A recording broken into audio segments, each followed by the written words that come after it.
Hi guys, welcome back to chemistry. Today we're going to be learning about the mole, all right? So before we begin, you guys need to get a periodic table, all right? And you will need a calculator, so please grab those. Also, please remember, anything that I write down here, you guys need to be writing in your notebook as well. And you need to be trying the practice problems, so please remember that, okay? All right, the mole. It's actually not, in chemistry, it's not a cute little animal, although enjoy the pictures I've included for you. In chemistry, it is actually a representation of a number. That's what they call a mole. I don't know exactly why they decided to call it a mole, but they did, okay? So the word mole represents a number, like a dozen represents 12, right? A dozen is 12 of something. A couple is 2. A couple is 2, okay? And a mole is this number. 4, 5, 6, 7, 8, 9, 10, 12, 13, 14, 15, 20. That number right there. That incredibly large number right there. And let me put the commas in so that way you guys can try to do this as well. Very large number. That is 6 and then 022, and after the 022 is 20 zeros, okay? That is a mole in chemistry. That is a very large number, okay? And how much money would this be? How much money? Just, for fun, to see how big of a number this actually is. Let's look at that real quick, okay? And you don't need to take this down. This is just kind of interesting information. Okay, so here's the mole, all right? These are our hundreds, thousands, million, billion, trillion, quadrillion, quintillion, sextillion. So this is 602 sextillion. That is an incredibly large number. All right, fun facts. 1 mole of donuts means everybody in the world would have 1 trillion donuts. 1 mole of marshmallows, the large marshmallows, would cover the earth 12 miles deep. That is a lot of marshmallows. And a 1 mole of marbles piled up would result in a mountain 27 times higher than Mount Everest. This is a really large number. Okay, it's kind of hard to really grasp looking at anything like macro in with something that we can see. Okay, so why do we need such a large number in chemistry? Do take this down. Why do we need such a large number in chemistry? Well, one, atoms are very small. Okay, atoms are very small. It takes a lot of them to be able to work with them. Okay, so having a mole of atoms would mean that we could actually see the amount of stuff we're working with in the laboratory. All right, and 2, it gives us a specific amount of atoms or molecules that we can work with. And let me come back to this after I've done this little activity with you real quick, okay? So here, this is where you need your periodic tables. This is where you need that. So I will tell you 1 mole of carbon. So if you look at carbon right here, element number 6 on the periodic table, okay? If you look at carbon, 1 mole of carbon equals 6.022 times 10 to the 23rd atoms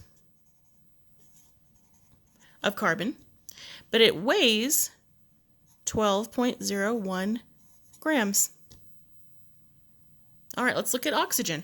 Oxygen, number 8 on the periodic table, right there. Okay. Oxygen, 1 mole of oxygen equals 6.022 times 10 to the 23rd atoms, but it weighs 15.99 grams. You can round that up to 16. That's fine.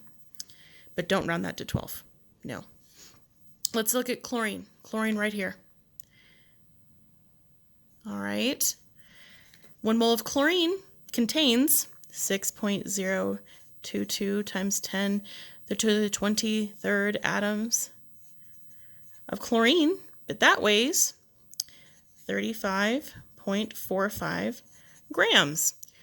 So can you guys figure out where I'm getting these numbers? It's the atomic mass. There it is, 12.01, 15.99, 35.45. It's the atomic mass. And this is one of the reasons why this number is so very important, okay? I should probably also mention that this number was experimentally derived by an Italian scientist named Avogadro. Like avocado, but not. It's Avogadro. He was doing a lot of experimentation with gases, and that he was able to come up with this number. And it's held up in chemistry throughout for at least 130 odd years. So it's pretty reliable right now, okay? So why is this so important? We're going to get back to important reason number 2, okay? It allows us to bridge the gap, and I'll draw this down here, between atoms and molecules, okay, and grams and kilograms. Because atoms and molecules are not something we can really work with in a lab or a factory setting, an industrial setting. We can work with grams and kilograms, but not this guy, not really. We can't really move and interact 2 little atoms to put them together. Not easily, not unless you have the Large Hadron Collider. You can't really do this in just any lab, but you can work with grams and kilograms. The mole bridges that. So if we know we have 6.022 times 10 to the 23rd atoms or molecules, we know that is 1 mole of something. And then we know that that equals the molecular weight.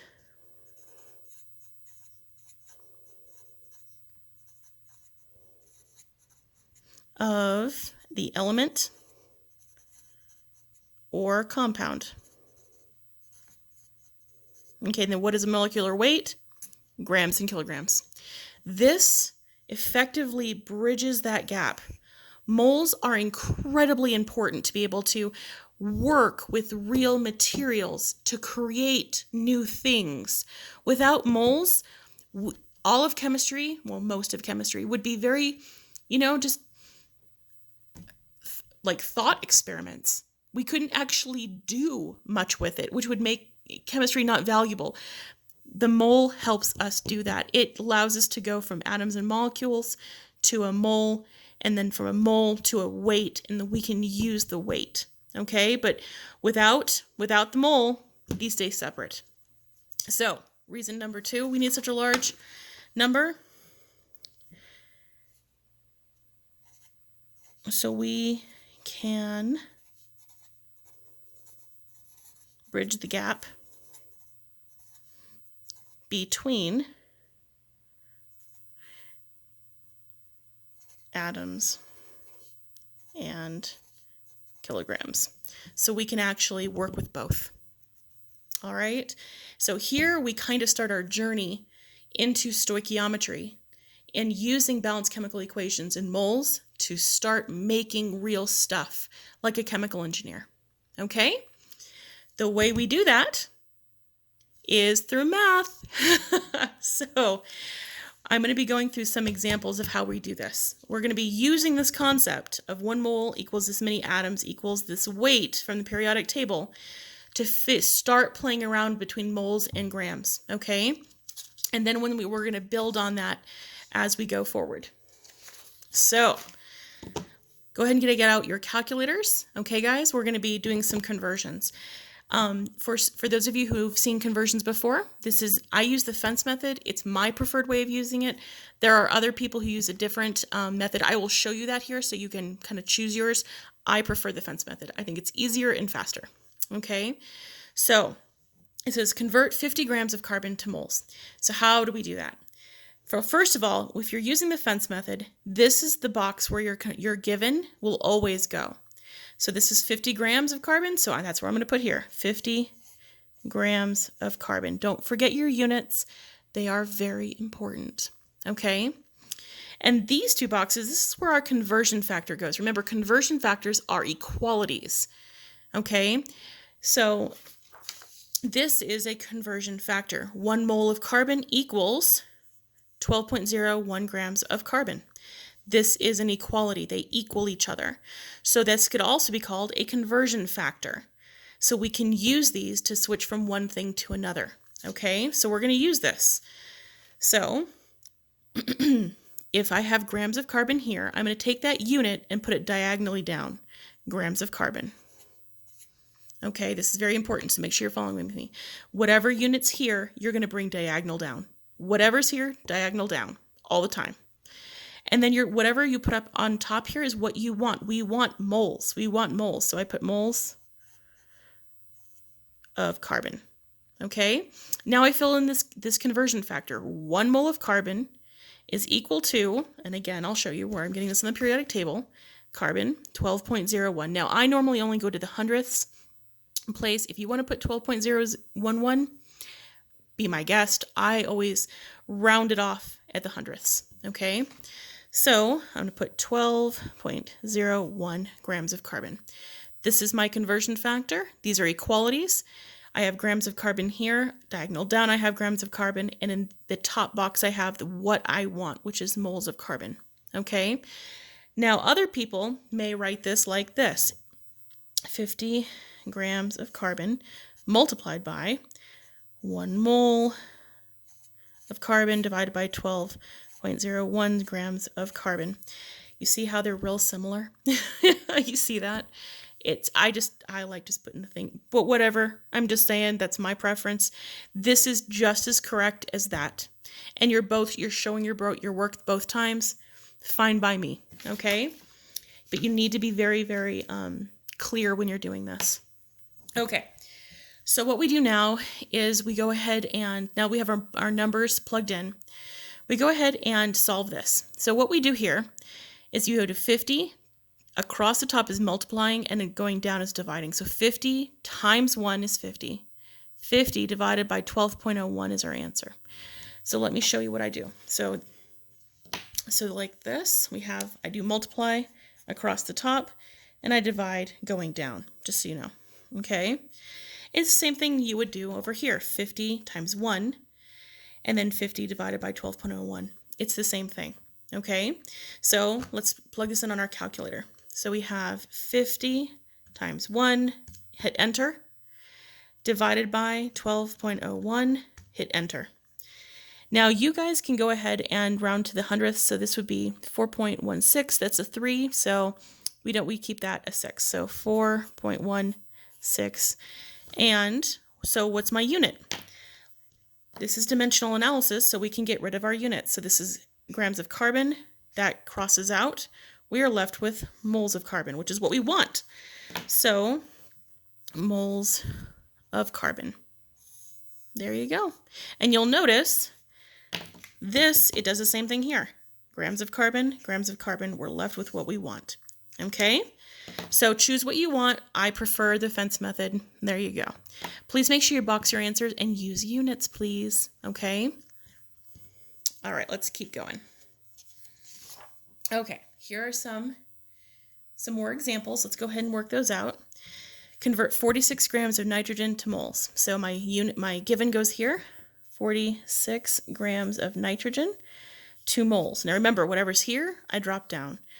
Grams of nitrogen, I want moles, nitrogen. Okay, 1 mole of nitrogen, this one is always going to go in front of moles for right now. Okay, 1 mole of nitrogen is going to equal 14.01 if you round the 7 up, so that'd be 14.01. So 14.01. Multiply across, divide down. So we have 46 times 1 equals 46. Divide by 14.01. Enter. All right, we're going to round 3.28. So 3.28 moles of nitrogen. Please box your answer. All right, let's do this one. Convert 76.8 grams of aluminum to moles. So 76.8 grams of aluminum to moles. Again, grams of aluminum, I'm going to take that unit, whatever's here, put it down here. Grams of aluminum to moles. Moles of aluminum. All right, this is going to be 1 mole. 1 mole of aluminum is going to weigh 26.98. There we go. 26.98.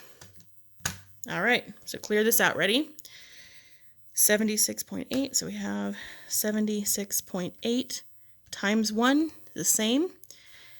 Divide by 26.98. Enter.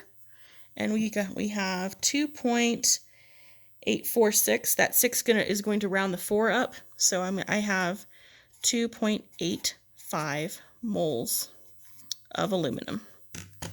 Box your answer. Okay. Now, is it always going to be grams here and moles here? No, because we're starting with grams and we're going to moles. Let me show you the opposite now. Okay. Now we're going to start with moles and go to grams. Okay. So we have 458 moles of oxygen to grams. So let's go ahead and put my given right here. 458 moles of oxygen right there. I'm going to drop that down here. Moles of oxygen. And I want grams, so I put grams of oxygen right there. Okay. This is going to be 1 mole of oxygen equals 15.99. I'm going to round that to 16. You may. The only time you can round these masses completely to a whole number is when it's 0.999. Okay. Everything else, you need to make sure you have the hundredths. Okay. So let's go ahead and do this. 458 times 16, enter, divided by 1, enter, and we get 7,328, my bad. And that will be grams of oxygen. Okay, our moles cross out, and we are left with what we want, grams of oxygen. All right, let's do this one now. 34 moles of chlorine to grams. So we have moles of chlorine. I take that unit, I put it directly down. Moles of chlorine. I want grams of chlorine, so I put that right there. So 1 mole of chlorine equals, 35.45. Look at the math right there. So 35.45 grams of chlorine. We're just going to multiply across the top, and the divide by 1 is the same. Okay, so 34 moles times 35.45. That's 1,205.3 grams of chlorine. And then box your answer. There you go. Again, moles of chlorine, they cancel out. We are left with the unit we want. All right, so what I want you guys to do now, try this one on your own. Pause the video